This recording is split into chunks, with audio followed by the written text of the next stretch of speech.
Okay, this is a little better. So the diagnosis that we have been provided by Martin Wolf is fundamentally correct, but we haven't really addressed, and Nilkant was addressing it towards the end. But really, we need to go a few minutes. We need to spend a few more minutes on it, which is it's really the elephant in the room. Can we create an industrial revolution? And our failure, we have done 6% growth, and that's terrific over 30 years for a democracy, but we have not created the jobs that we needed to create, and we know that 45% of our population is engaged in agriculture and in rural. And yes, services will do well and so on, but really we can't become a developed or aspire to get anywhere near a developed country status unless we can solve this particular problem. And from what I've studied in it, and this is where I'm going to ask a question now, the work that I have seen on the developments on robotics, etc., green industry, etc., suggests to me that we have another dozen years at least before the first people to get affected will be the white-collar jobs and not the blue-collar jobs. And so our failure as a manufacturing country with less than 2% of the global market share that our manufacturers have is a true failure. And how we can turn this around, I think it's the central question for us as a country. Because we have to give a chance to the majority of our people. They have to have that sense of ease that comes between a middle class country. So that's my question to the panel. How do we create an industrial revolution? Okay. Kirit, yes? Thank you. I'm Kirit Parekh. One of the things that I missed in the discussion today is that, a technological change, artificial intelligence and GPT, and also the similar kind of change that is taking place in biotechnology. I think these are going to change dramatically the future growth of the economy. And I think here, India is lagging way behind China. China is a world leader in some of this technology development. And we need to do something seriously in our higher education system as well as the very low-level primary education system to create the right kind of manpower and be able to produce the same kind of technological change, development and progress that China is doing.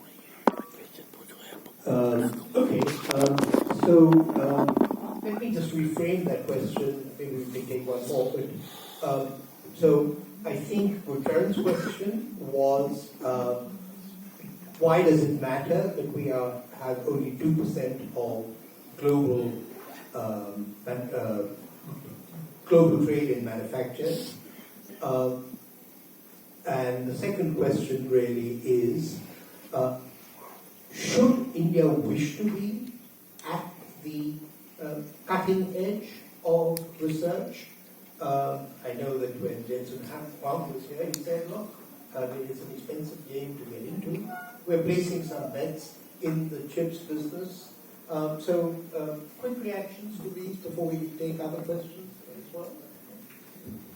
So I think there are obviously specific things about AI and so on, but I think at a very macro level, you mentioned structural reforms. It's not that we haven't done structural reforms. We have said that we've done a particular kind of structural reform in the last 25 years, which is essentially to withdraw the Indian state from things it should not do. In fact, that's why we tend to use the word liberalization and reform in pretty much the same breath. Well, I think we are now coming to this, some more of this needs to be done, ease of doing business and so on. But I think we have now come to the point where we need to switch into the zone where we get the Indian state to do the things it actually should do.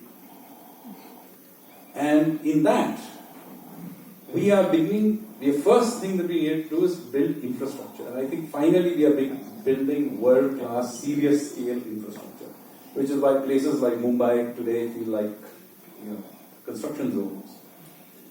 But there are two things that we really need to get our act together, and I think the next 25 years of reform has got to do with getting these two work. First of all, reforming administration, and the other is reforming judiciary. Enforcement of contract and general administration. Both of these are an important part of what the Indian state should do, but is simply not delivering the goods effectively. So while we can have specific things about specific sectors, I think getting our infrastructure right, which I think we are beginning to do, and getting our administrative system reformed finally and seriously, move it from a mentality of control towards service delivery, which I think needs to be done, and of course getting our judicial system to work in a reasonable speed. These three things I think are critical to getting a big framework, the structural framework that will be needed for generating that next round of growth. Okay. Martin, do you have a view on the role and importance of technology and technology transfer over this period, and specifically, does it matter that India is not at the frontier, whereas the argument with Kidit was that it's something to be worried about? Well, I have views on pretty much everything that's been said, but we need to be precise. It is very clear that countries that have succeeded in sustaining development over long periods upgrade and transform their economies multiple times on the way. And a lot of that is a mixture of learning and, of course, acquiring in various ways the know-how of countries that have it, and then learning how to use it, spreading it through the economy and leapfrogging further. And if you do this very well, you shift over time from being predominantly an acquirer of know-how that is applied to be a generator. And China is a wonderful example. And I remember 20 years ago, I can't remember, but I've been to China every year for 30 years, one used to have a discussion in China about, well, are they ever going to be world leaders? And even 10 years ago, that was a quite widely shared view, and nobody really discusses this now. So I think given where India is now, I would be concerned, and I don't have time to go into this, that India's manufacturing sector has been, relative to other rapidly emerging large economies, so undynamic. But I wouldn't be wildly concerned, given where we are now, that it is predominantly, or if it is, an importer of ideas rather than a frontier. But it is worth considering, I think, quite carefully, what sort of institutions will be needed in the state and in companies to transform over time from being efficient acquirers and users of existing knowledge to being at the frontier, because that will be part of this, very clearly part of this journey. And the Chinese case, finally, the acquisition process was a fascinating combination of force, fraud, and brilliance. And how far India can manage that is a very interesting question, but you clearly have to offer really juicy carrots. And what China offered was the carrot of the fastest growing market in the world, and in return for that carrot, a wide, huge slew of major companies transferred a very significant part of their know-how. And that is a policy that I don't know whether this has been thought about, but it certainly is one that I would be thinking about if I were in India. 60%, to answer Gulshan's question, 60% of China's exports in 2004 came from multinationals operating in China. So if you want to accelerate the process, if you want to grow at 1.5-2% over 20 years, you can wait for things to happen in the national flow. But if you want to accelerate that process, then you need to make compromises. The Koreans taught mobile phone design to the Chinese, and the Chinese took away that business. The Samsung and LG gave second-hand TFT LCD fabs to the Chinese, and 10 years later, the Korean business was shut down. So I'm not saying we should do the same to our partners, but that's part of the process, that you need to partner and accelerate the process. And I think we've struggled. I think, think about the pace at which we sign, advanced pricing agreements, give tax clarity, judicial uncertainty. I think we are really, really bad at that, and that I think slows down the process of bringing. But one quick point on labor-intensive manufacturing. And you go through the global mix of trade. 25% of it is electronics and machinery. A very little part of that is labor-intensive, and whatever it is already moving to India. So we're already doing 30% of global smartphone assembly. And it's very important for that to happen for the upstream value systems. And we are going to invest in that. I think new schemes are being invest. On apparel, apparel already China has gone down to 140, 150 billion a year. I think if there's another $100 billion of trade that can move out of China. Toys are very small. So when you actually go through the list of categories in trade, other than possibly processed food, maybe $30-40 billion extra of apparel. The only opportunity is in electronics and the things that are growing very rapidly. Because that is not large enough to create the number of jobs in the middle class and top. It's absolutely essential, but I'm not sure we can rely on it to solve the problem. Could I just, but then we have to refer to hot stop. So an insight or a data point which I think is right, but that I've got from Arvind Ramani, is that actually in terms of the value of manufacturers, India is the fourth largest producer. So the issue is not, Pache, what Gulshan was asking about the industrial revolution. In terms of production, it's we don't export. And the question is, does that matter? Or is it production that matters? No, it is production that matters. And in fact, so the way to read the inputs that China got, that is that it wasn't just the dollars they earned from that. It was the expertise that came in and that made them accelerate that transition. And in fact, that's the point I'm making. In fact, when I was talking about that, in the $16 trillion of additional GDP, at most $1 trillion will come from the change in net trade. It was that it is through the financialization channel and through the productivity channel that trade openness affects GDP. And so if we can attract that productivity booster, the moment you start doing high quality stuff for exports, guess what you do? There's a much larger market right next to you. You shouldn't do what the pharma companies have done, run two different factories, one for the US, one for India. But in most of the markets, you will see that it automatically starts transitioning. So openness and accelerating. In the next 5-7 years, we should try to get as much of foreign investment in, not just for exporting or reducing imports, but to just improve the quality of our manufacturing. Good. Yes. Okay. So, Martin, do you want to start or end? Well, if we're going to closing comments, I'm going to take the last word. I thought it was a very interesting discussion, and we discovered a lot of new things, frankly. We are more in tune with Sandeep's views that come across with more lay and a little more understanding, being more tuned to political economy rather than economy. And that has been important for the last 40 years, as someone has said. I think the point which you make is very important. One point which you have not looked at, which is now becoming an endemic issue in the country, corruption. when you talk about ease of doing business, most of the problems with ease of doing business is because of corruption, coupled with lack of accountability. There's no accountability at all. People say, okay, let him go, transfer him, whatever. People who have been convicted have been brought back also.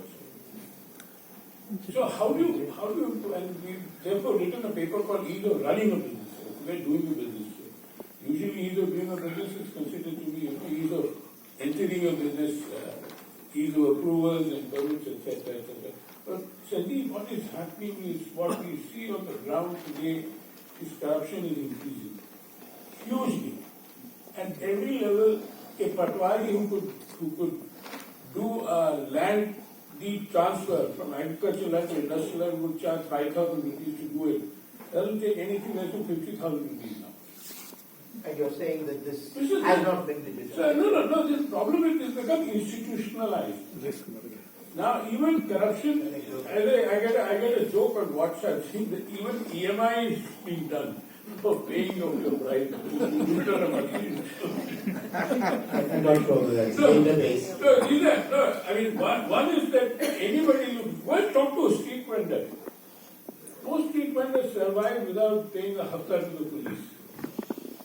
In spite of all the judgments and all The point for sustaining growth for 25 years, it ain't gonna happen. Okay? No, it is going to happen. But I mean, because you sustain 6%. No, but what Sanjeev has said is important for us to take a leap. If we have to take a leap, then we have to improve our accountability, we have to improve our administrative system. How long did it take you to get rid of water barrels? Years? Already he pointed out Sanjeev Sanyal, administrative judicial. 1832. No, but I mean, they've been going on for No, and then, one thing which he rightly said is something which we've seen on our hand, that, you have a joint secretary dealing with trade policy who comes and asks me, he says, what is a non-paper Pradeep? And it was very sweet of him to ask me rather than to ask one of his colleagues. Then I had to explain to him what a non-paper is.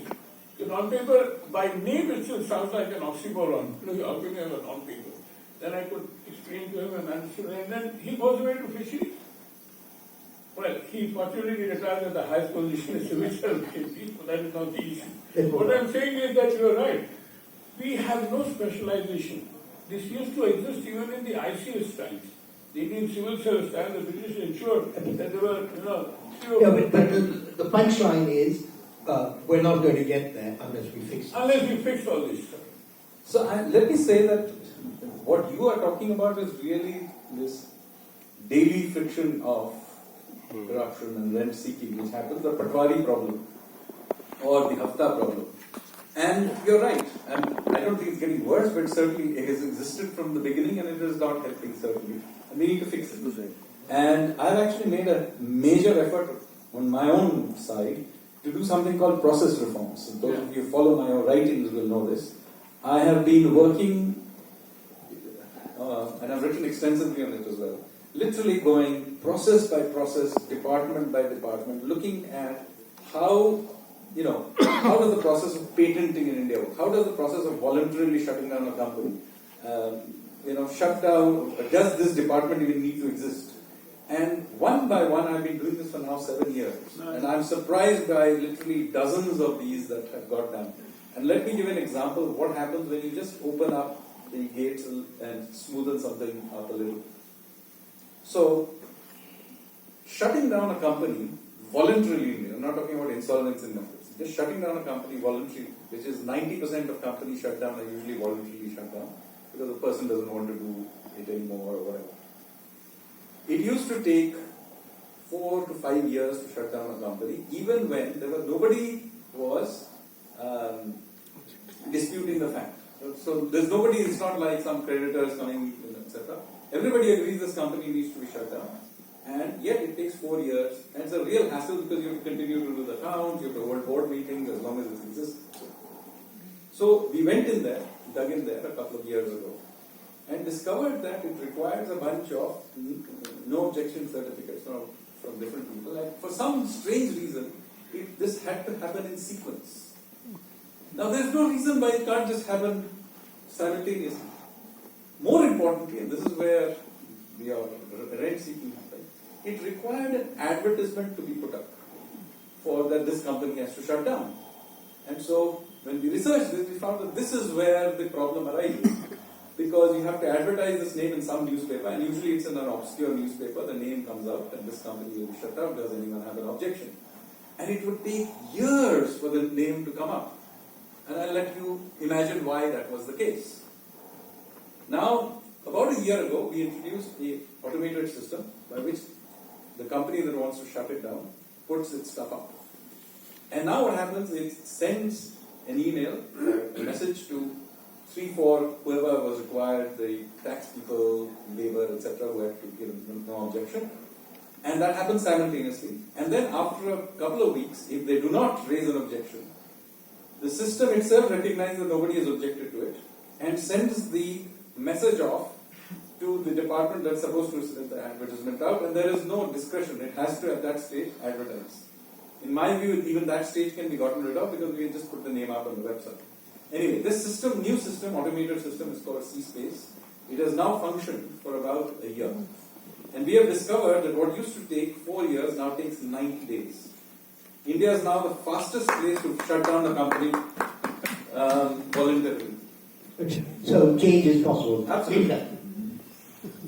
Your concluding thoughts. Yes, so I think I would echo what Martin said. When I look at China, I think if you want to grow fast, if you want to grow at 8%, 9% a year for 30, 40 years, every 5-6 years you need to take gut-wrenching reforms. Things that will pose existential risk to the current power structures. And you need to be comfortable with that. If you're driving at 20 kilometers an hour, just with the handle, this and that, doesn't make a difference. But if you're driving at 80 kilometers an hour, you need to be extremely careful and get used to turbulence, get used to uncertainty, get used to distress. And if you just read the annual history of what China has gone through, I think we need to increase our ambition and increase our appetite for change and uncertainty and discomfort. The areas in which I think we need to change, I would re-emphasize, have to be around how to get our urban infrastructure right, how do we get our fiscal structures right. There's just too much money at a subnational level. Our states are too large. We are not governing our districts properly. And so we need to look at the structuring of the government. There are many, many aggressive changes we need to make if we need to accelerate the pace of growth in the pace of a slowing world. So I think, Martin, you have the final word. Okay. I think that nearly all the comments that have been made are not problematic from my point of view, and there's a lot of agreement. Let me just make the following comments where I think are interesting. First, I agree with Neil Kant fundamentally on what is the benefit of trade. It's not direct, it's indirect. But one part of it, of openness more broadly, which is very important for the Chinese, and they understood this, is by forcing firms to operate in global markets. You force them to operate to global standards and internalizing them. And the Chinese understood that, and the Chinese firms understood this, because they were competing side by side with Western companies. And that, to make that possible, that means you have to operate your administrative systems to global standards, and that includes infrastructure. But that's what makes business come, and that forces business and to attract competitors here to operate at global standards. They need that, and that will force all the Indian firms ultimately to do it. And it will be quite wrenching, but I think it would add a lot to dynamism. The second point I wanted to make is I'm more optimistic than Neil Kant on growth and inequality. Not because there isn't a link, though that's very controversial, because my general feeling is, and this is an important point, even if it's true, if you grow at 10% a year or even at 7 or 8% a year, you can pretty easily, unless you screw up badly, run a system in which everybody's getting better off. And the really important thing about the Chinese economy, at various times in change over time, everybody has pretty well. And now, of course, they don't have elections, and I'm not denying there are great difficulties in that, but it is potentially positive sum. And the point at which it gets difficult is when growth really slows. But that should not be an immediate concern for India if it's well run. And the final point, Sanjeev said lots of very interesting things, some of which I disagree with, but there's one point that he made which I think is very interesting. I'm not persuaded we're moving into a saving black world, and I thought about this a lot, but soon we are. That has a very interesting implication, his story which he didn't pursue. That means, he thinks, that India should be able to, and should run, I think he said was implying, a very large current account deficit for a long time, financed from abroad. And I'm not sure that many of my friends will be happy with that. But if you thought that, then the efficiency of capital market issue becomes absolutely central. And it's probably the biggest advantage of being open in that way, is that it would force further efficiency. But the regulatory problems associated with running very large current account deficits and therefore accumulating net liabilities of various kinds are very, very significant. Whether India should embrace that as an option, if I understood him correctly, is I think something that might well be worth debating at another session of this panel. Okay, well, Martin, thank you for triggering what was, I think, a rich discussion. And to the audience, those who stayed, thank you for staying this long. It must have sounded a little bit heated. Now, I've got to take off my hat as moderator of a session